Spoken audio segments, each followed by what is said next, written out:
اس کے بعد خداوند کا غصہ اسرائیل پر پھر بھڑکا اور اس نے داؤد کے دل کو ان کے خلاف یہ کہہ کر ابھارا کہ جا کر اسرائیل اور یہودا کو گن۔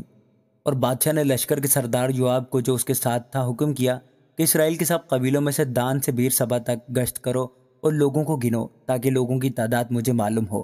تب یوآب نے بادشاہ سے کہا کہ خداوند تیرا خدا ان لوگوں کو، خواہ وہ کتنے ہی ہوں، 100 گنا بڑھائے، اور میرے مالک بادشاہ کی آنکھیں اسے دیکھیں، پر میرے مالک بادشاہ کو یہ بات کیوں بھاتی ہے؟ تو بھی بادشاہ کی بات یوآب اور لشکر کے سرداروں پر غالب ہی رہی، اور یوآب اور لشکر کے سردار بادشاہ کے حضور سے اسرائیل کے لوگوں کا شمار کرنے کو نکلے، اور وہ یردن پار اترے اور اس شہر کی دہنی طرف ایر و ایر میں خیمہ زن ہوئے، جو جد کی وادی میں یازیر کی جانب ہے۔ پھر وہ جلعاد اور تہتیم حدسی کے علاقہ میں گئے اور دان یان کو گئے اور گھوم کر سیدا تک پہنچے، اور وہاں سے سور کے قلعہ کو اور حویوں اور کنانیوں کے سب شہروں کو گئے، اور یہودا کے جنوب میں بیر سبا تک نکل گئے۔ چنانچہ ساری مملکت میں گشت کر کے 9 مہینے اور 20 دن کے بعد وہ یروشلم کو لوٹے۔ اور یوآب نے مردم شماری کی تعداد بادشاہ کو دی، سو اسرائیل میں 8 لاکھ بہادر مرد نکلے جو شمشیر زن تھے، اور یہودا کے مرد 5 لاکھ نکلے۔ اور لوگوں کا شمار کرنے کے بعد داؤد کا دل بے چین ہوا، اور داؤد نے خداوند سے کہا، یہ جو میں نے کیا سو بڑا گناہ کیا۔ اب اے خداوند، میں تیری منت کرتا ہوں کہ تو اپنے بندہ کا گناہ دور کر دے، کیونکہ مجھ سے بڑی حماقت ہوئی۔ سو جب داؤد صبح کو اٹھا تو خداوند کا کلام جاد پر، جو داؤد کا غیب بین تھا، نازل ہوا، اور اس نے کہا کہ جا اور داؤد سے کہہ، خداوند یوں فرماتا ہے کہ میں تیرے سامنے 3 بلائیں پیش کرتا ہوں، تو ان میں سے ایک کو چن لے تاکہ میں اسے تجھ پر نازل کروں۔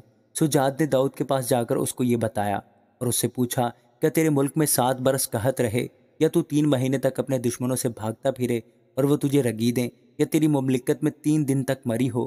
سو تو سوچ لے اور غور کر لے کہ میں اسے، جس نے مجھے بھیجا ہے، کیا جواب دوں۔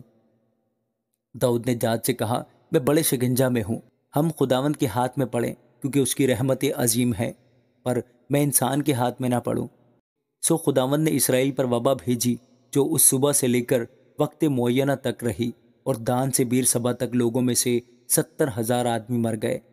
اور جب فرشتہ نے اپنا ہاتھ بڑھایا کہ یروشلم کو ہلاک کرے، تو خداوند اس وبا سے ملول ہوا، اور اس فرشتہ سے جو لوگوں کو ہلاک کر رہا تھا کہا، یہ بس ہے، اب اپنا ہاتھ روک لے۔ اس وقت خداوند کا فرشتہ یبوسی ارونا کے کھلیان کے پاس کھڑا تھا، اور داؤد نے جب اس فرشتہ کو جو لوگوں کو مار رہا تھا دیکھا تو خداوند سے کہنے لگا، دیکھ، گناہ تو میں نے کیا اور خطا مجھ سے ہوئی، پر ان بھیڑوں نے کیا کیا ہے؟ سو تیرا ہاتھ میرے اور میرے باپ کے گھرانے کے خلاف ہو۔ اسی دن جاد نے داؤد کے پاس آ کر اس سے کہا، جا اور یبوسی ارونا کے کھلیان میں خداوند کے لیے ایک مذبح بنا۔ سو داؤد جاد کے کہنے کے موافق، جیسا خداوند کا حکم تھا، گیا، اور ارونا نے نگاہ کی اور بادشاہ اور اس کے خادموں کو اپنی طرف آتے دیکھا۔ سو ارونا نکلا اور زمین پر سرنگوں ہو کر بادشاہ کے آگے سجدہ کیا، اور ارونا کہنے لگا، میرا مالک بادشاہ اپنے بندہ کے پاس کیوں آیا؟ داؤد نے کہا، یہ کھلیان تجھ سے خریدنے اور خداوند کے لیے ایک مذبح بنانے آیا ہوں، تاکہ لوگوں میں سے وبا جاتی رہے۔ ارونا نے داؤد سے کہا، میرا مالک بادشاہ جو کچھ اسے اچھا معلوم ہو لے کر چڑھائے۔